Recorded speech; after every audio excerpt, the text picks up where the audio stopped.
ایسے بندے کا علاج وہی ہے جو پنجابی میں کہتے ہیں بندہ 100 گن کے پھر بول جائے، پھر آ کے بندہ نویں سروں گنتی ہوگی. یہ کوئی بات ہے کرنے والی؟ بجٹ پہ بجٹ لا رہے ہو، بجٹ پہ بجٹ لا رہے ہو. جناب پٹرول پاکستان کی تاریخ کی سب سے بلند مقام پہ آج پہنچ چکا ہے، اور خان صاحب ہمیں ایک ہی جناب بشارت دے رہے ہیں، گھبرانا نہیں، بالکل گھبرانا نہیں. الحمدللہ. میں کہنا چاہتا ہوں یار آفرین ہے ویسے آج بھی ان لوگوں کی، بلکہ ان لوگوں کا جو ہے خون اس کے اوپر تجربہ ہونا چاہیے. یہ بیماریوں کے اندر ان کو اینٹی باڈیز کے طور پہ جو ہے نا انجیکٹ کرنا چاہیے کہ یار اتنی تکلیف کے باوجود جو آج بھی کہتے ہیں نا کہ ڈٹ کے کھڑا ہے کپتان. میں کہتا ہوں 21 توپوں کی سلامی توپوں کے آگے کھڑی کر کے دینی چاہیے. ایسے بندوں کمال کے بندے ہیں. خدا کے بندوں غریب چلا اٹھا ہے. پاکستان میں عزتیں بکنے کی شرح پاکستان کی تاریخ کی بلند ترین سطح پہ پہنچ چکی ہے.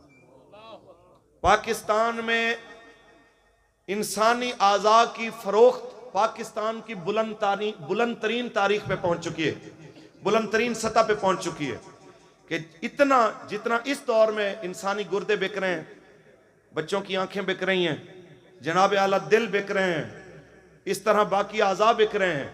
جتنا اس دور کے اندر انسانی اعضاء کی فروخت ہو رہی ہے پاکستان کی تاریخ میں کبھی ایسے نہیں ہوا. پھر بھی کوئی بندہ یہ کہے کہ جناب گھبرانا نہیں ہے.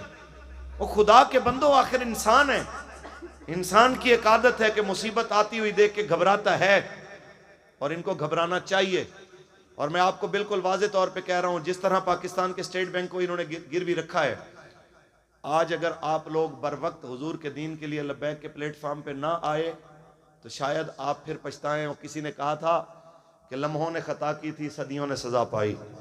پھر ایسا نہ ہو کہ آپ پچھتائیں تو پھر آپ کے پچھتاوے کا کوئی فائدہ بھی نہ ہو. تو جو منحوس شخصیت پاکستان پہ رضا باکر کی شکل میں وہ لے کے آئے ہیں، جتنا نام اس کا اچھا ہے اتنا کردار اس کا گندا ہے. تو آپ سوچیں کہ مصر کی اکانومی تباہ کرنے کے بعد اس کو پاکستان کے اوپر مسلط کیا گیا ہے، اور جو کچھ پاکستان کے ساتھ ہو رہا ہے بس میں کہتا ہوں یہ صرف اس نام کی برکت سے بچا ہوا ہے جس کے نام پہ بنا تھا کہ پاکستان کا مطلب کیا، دستور ریاست کیا ہوگا. اگر اس نام کی برکت نہ ہوتی تو یہ کب کا ختم ہو چکا ہوتا. باقی انشاءاللہ اس نے رہنا ہے قیامت تک. جو اس کو مٹانے کی سازش کر رہے ہیں انشاءاللہ وہ بھی ختم ہو جائیں گے، اور جو ان کے معاونین ہیں وہ بھی ختم ہو جائیں گے.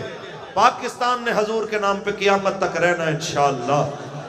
کیونکہ ٹیلی فون پہ ایک ٹیون چلتی ہے کہ جی جس کی آمدنی 50,000 سے کم ہے اس خاندان کو فلانی چیزوں کی مد میں 1,000 ماہانہ دیا جائے گا. خاندان کے مثلا اب میرے خاندان کے افراد ہیں 40، تو 40 بندوں کو ہم 1,000 روپیہ دے رہے ہیں تاکہ وہ راشن کی مد میں اس کو گورنمنٹ دے گی. سبحان اللہ. میں کہتا ہوں حاتم ہوتا تو خودکشی کر لیتا ایسی سخاوت پہ. اور کیا آپ نے سخاوت کی ہے خان صاحب. باقی اتنی بات ضرور ہے، وہ ہمارے نا سریکی میں ایک مثال دیتے ہیں ملتان سائیڈ پہ کہ 10 روپے دی ہانڈی گئی تے کتے دی ذات چھانڈی گئی. چلو جن لوگوں کو زیادہ چسکا تھا نا کہ یار مولویوں کو کیا پتا، مولوی حکومت چلائیں گے، ان کو کیا پتا، نہ نوکریوں کا پتہ ہے، نہ ان کو کوئی جناب ڈالر دیتا ہے، نہ ان کے لیے کوئی جناب اعلیٰ معیشت کے اندر تجربہ رکھنے والا بندہ آیا ہے. تو جتنے معاشی ماہرین آئے ہیں آپ ایمان سے بتائیں کہ یہاں معیشت بہتر ہوئی ہے یا پھر ہمارے ہمسائے ملک میں افغانستان میں 42 سال سے جنگ چل رہی ہے قبلہ. 42 سال سے جنگ ہونے کے بعد جس وقت وہاں پہ مولویوں کی حکومت آئی ہے، آج بھی ان کی اکانومی ہم سے اس لیے بہتر ہے کہ ان کا 1,000 ہو تو پاکستان کا 1750 بنتا ہے. یہ ابھی آپ یہاں چیک کیجئے گا، اس کے بعد نا گوگل کے اوپر ساری کرنسیوں کی جو ہے نا وہ کرنسی ریٹ موجود ہوتے ہیں. تو آپ سوچیں کہ 42 سال جنگ لڑی ہے اور دنیا کے موسٹ پاورفل ممالک کے ساتھ جنگ لڑنے کے بعد آج بھی ان کی کرنسی ہم سے بہتر ہے. اور جب وہ آئے ہیں تو انہوں نے آتے سمیت 50% اشیاء خرد و نوش کی قیمتوں میں کمی کی ہے. نہ ان میں 3 دفعہ کوئی حکومت کا تجربہ رکھنے والا ہے، نہ ان میں کسی میں جناب معیشت کے اوپر اس نے ایم فل کیا ہوا تھا نہ پی ایچ ڈی کی ہوئی تھی، بس ایک بات ضرور تھی کہ انہوں نے کہا کہ نظام وہی چلے گا جو رسول اللہ ہمیں دے کے گئے۔ تو بات اتنی سی ہے کہ پاکستان میں کسی چیز کی کمی نہیں ہے۔ اللہ تعالیٰ نے ہمیں وہ پاک سرزمین عطا فرمائی ہے جہاں پہ چاروں موسم بھی موجود ہیں، جہاں دنیا کی چوتھے یا 5ویں نمبر پہ بڑی سونے کی کان ریکوڈک کے مقام پہ موجود ہے، جہاں پہ اپنے ہی جناب اعلیٰ اٹک سے لے کے آپ چلے جائیں بلوچستان تک، پاکستان کے اندر ہی آپ کو گیس بھی، پٹرول بھی اور ہر قسم کا جناب اعلیٰ معدنی ذخائر سے مالا مال سرزمین ملے گی۔ یہاں پہ آپ تھر میں چلے جائیں تو کوئلے کے ذخائر ملیں گے۔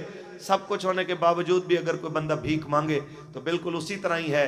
وہ کسی نے کہا کہ ایک بندہ تھا، اس کو اپنے آبا کی طرف سے ایک صندوق ملا تھا، تو اس نے بس اس صندوق کو دیکھے رکھا اور کہتا یہ ہمارے بڑوں کی نشانی ہے، کبھی کھولنے کی زحمت گوارا نہیں کی۔ اس کے اوپر بیٹھ کے وہ لوگوں کی جوتیاں پالش کرتا تھا اور جوتیاں پالش کرتے کرتے مر گیا۔ اس کے مرنے کے بعد کسی نے جب اس کو کھولا تو اس کے بڑوں کی طرف سے جو ہیرے جواہرات اور لال اور موتی تھے وہ سارے اس کے اندر تھے۔ اگر وہ ایک بار اس کو کھولنے کی زحمت کرتا تو وہ اس طرح جوتیاں پالش کرتے نہ مرتا، بلکہ ہزاروں نوکروں کا پیٹ بھر کے دنیا سے چلا جاتا۔ بالکل ان کی یہی پوزیشن ہے، یہ بھیکاری بن کے زندہ رہنے میں خوش ہیں، اپنے وسائل کو نکال کے خودداری کی زندگی جینا نہیں چاہتے۔ جس دن پاکستان کا وفادار حکمران مل گیا، اسلام کا وفادار حکمران مل گیا، اللہ کی قسم ہے آپ نے دیکھنا ہے کہ پاکستان اس وقت پوری دنیا کے ممالک میں سپر پاور ملک بن کے دنیا کے سامنے کھڑا ہوگا انشاءاللہ۔ اور یہ کھڑا تب ہوگا جب پاکستان کو اس کی اساس پہ واپس لایا جائے گا کہ پاکستان کا مطلب کیا۔ ہمیں یہی سبق ملا ہے جی، حضور کی آل سے بھی اور حضور کے صحابہ سے بھی، کہ آپ نے حق کے ساتھ کھڑے ہونا ہے، صرف ظلم کے خلاف صرف تقریر نہیں کرنی، میدان میں اترنا بھی ہے۔ اگر صرف ایک مذمتی بیان جاری کر کے جان چھوٹ جاتی تو امام علی مقام کو مدینے سے کربلا میں آنے کی ضرورت نہیں تھی، لیکن آپ آئے اور ہمیں اور آپ کو سمجھایا کہ جب باطل کے خلاف بیان دیا جاتا ہے تو وقت آنے کے اوپر سینہ سپر ہو کے اس کے سامنے کھڑا بھی ہوا جاتا ہے۔